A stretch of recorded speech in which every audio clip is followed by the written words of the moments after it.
तुम्हाला सुद्धा तो गाड्यावरचा टिंगटिंगवाला काला खट्टाचा गोळा खायला आवडतो का? बर्फाचा तो मस्त गोळा आणि त्याच्यावरती काला खट्टा सरबत. वा. किंवा मग काला खट्टा सरबत तुम्ही घरीच बनवाल तर अगदी काही मिनिटात नाही, काही सेकंदात. हो, हे शक्य आहे, कारण त्यासाठी स्वातीच रेसिपी आहे. तर व्हिडिओ शेवटपर्यंत पहा. अगदी आपण सहजतेने काला खट्टा सरबत घरी बनवूयात, जेणेकरून जेव्हा वाटेल तेव्हा तुम्ही याचा गोळा बनवून खा किंवा सरबत बनवून प्या. आता गाड्यावर जायची गरज नाहीये, घरीच सगळं आपण बनवून तयार करूयात. तर चला मग जास्त वेळ न गमावता रेसिपीला सुरुवात करूयात. नमस्कार मंडळी, मी आहे स्वाती आणि स्वातीज रेसिपीजमध्ये तुम्हा सर्वांचं खूप खूप खूप मनापासून स्वागत. सरबताच्या भरपूर अशा रेसिपी आपण आजपर्यंत पाहिलेल्या आहेत. आजची रेसिपी आहे काला खट्टा सरबत. तर सरबताचं प्रीमिक्स किंवा एक्स्ट्रॅक्ट बनवण्यासाठी आपण इथे कढईमध्ये घेतलेला आहे 1.5 ग्लास पाणी. वाटीनं मोजाल तर इथे आहे 5 वाट्या पाणी. आता हे सरबताचं तुम्ही किती प्रमाणामध्ये बनवून ठेवणार त्यानुसार सगळं प्रमाण कमी जास्त करावं. आता आपण इथे 5 वाट्या पाणी घेतलंय, तर त्याला तेवढीच साखर घालावी, म्हणजे अंदाज चुकणार नाही. आता तुम्ही ग्लासने पाणी मोजलं तर मग ग्लासनीच साखर सुद्धा मोजा. थोडीशी जास्त घातली, तुम्हाला जर गोड आवडत असेल तर चालेल, पण हे प्रमाण परफेक्ट आहे. जेवढी साखर तेवढं पाणी.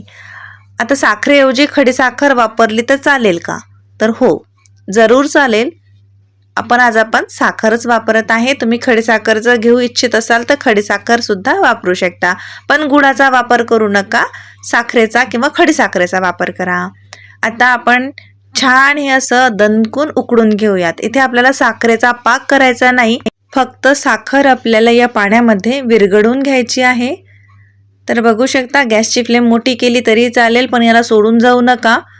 1-2 सेकंदात त्याला ढवळत राहा, म्हणजे साखर लवकर विरघळेल. बघू शकता काही मिनिटातच साखर विरघळली. आता आपण याच्यामध्ये घालतोय काही सुखे मसाले, जेणेकरून आपल्या काला खट्टा सरबतला अगदी मस्त असा मार्केटचा फ्लेवर येईल.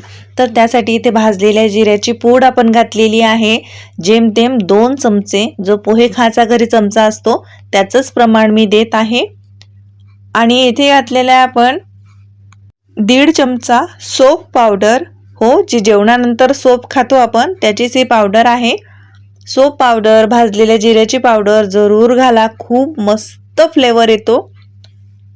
आणि घालायचं आपल्याला इथे अर्धा चमचा काळं मीठ आणि 1 चमचा साधं मीठ. काळं मीठ खूप मस्त फ्लेवर देतो.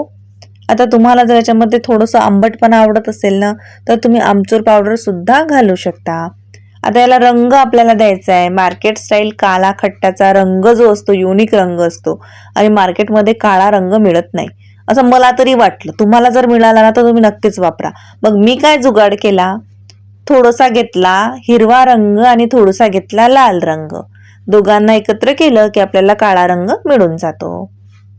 आता इथे आम्हाला आर्टिफिशियल रंग वापरायचा नाहीये. मग काय करायचं, तर जामून असतो की नाही, म्हणजेच आपला जांभूळ. जामून म्हणजे काला जामून नव्हे बरं जांभूळ असतात की नाही, तर त्याचा सुद्धा तुम्ही प्युरी किंवा पल्प याच्यामध्ये घालू शकता. छान नॅचरल रंग येऊन जाईल. तर आपण इथे आपला जुगाड तयार केलेला आहे, तो आता आपण या साखरेच्या सिरपमध्ये घालूयात. मस्तच रंग आलाय, परफेक्ट. चला थोडंसं याला मिसळून घेऊयात. आता आपल्याला छान असं शिजवून घ्यायचं आहे. जोपर्यंत शिजवायचं आहे तोपर्यंत याला थोडा चिकटपणा येणार नाही. आपलं सहज असतं की नाही तसा चिकटावा याला आला पाहिजे, तशी कन्सिस्टन्सी याची झाली पाहिजे. तोवर आता हे शिजवून घ्यायचं आहे. अगदी सोपं आहे, मार्केटमधून आणायची गरज नाही. तुम्ही विसरून जाल मार्केटमधल्या त्या बॉटल सरबताच्या घेऊन येणं. घरीच मी तुम्हाला अगदी सोप्या पद्धतीने आणि हायजिनिकतेने सरबताच्या रेसिपीज देत आहे, त्या तुम्ही नक्की ट्राय करा. याआधी सुद्धा मी पुदिना सरबत, लिंबू सरबताचं प्रीमिक्स कसं बनवायचं, भरपूर अशा सरबताच्या रेसिपीज दिलेल्या आहेत, त्या सुद्धा तुम्ही नक्की ट्राय करा.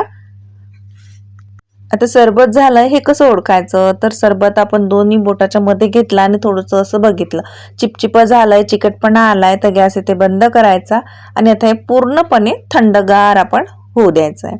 छान असं थंड झालं की आता आपण हे गाळून घेतलेलं आहे, कारण आपण याच्यामध्ये जिऱ्याची पूड घातली, सोपची पावडर घातली, तर त्याच्यामधले काही जाडसर कण असतातच, बघू शकता तुम्ही.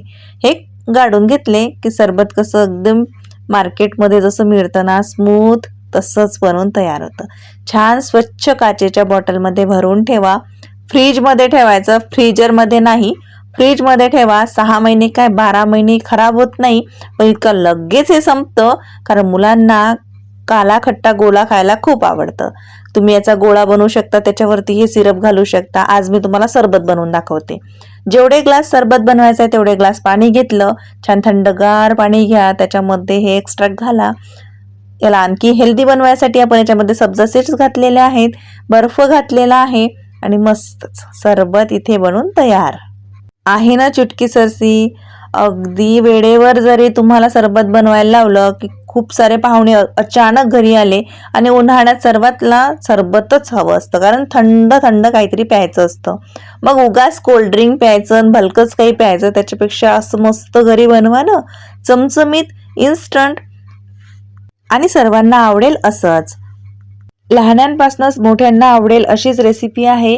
लाईक करायला विसरू नका, मित्रपरिवारात जरूर शेअर करा आणि अजूनपर्यंत स्वातीज रेसिपीला सबस्क्राईब केलं नसेल तर हक्काने सबस्क्राईब करा, कारण या चॅनलवरती तुम्हाला अशा साध्या सरळ आणि सोप्या रेसिपीज पाहायला मिळतील. चला मग भेटूया अशाच नवनवीन इंटरेस्टिंग रेसिपी सोबत.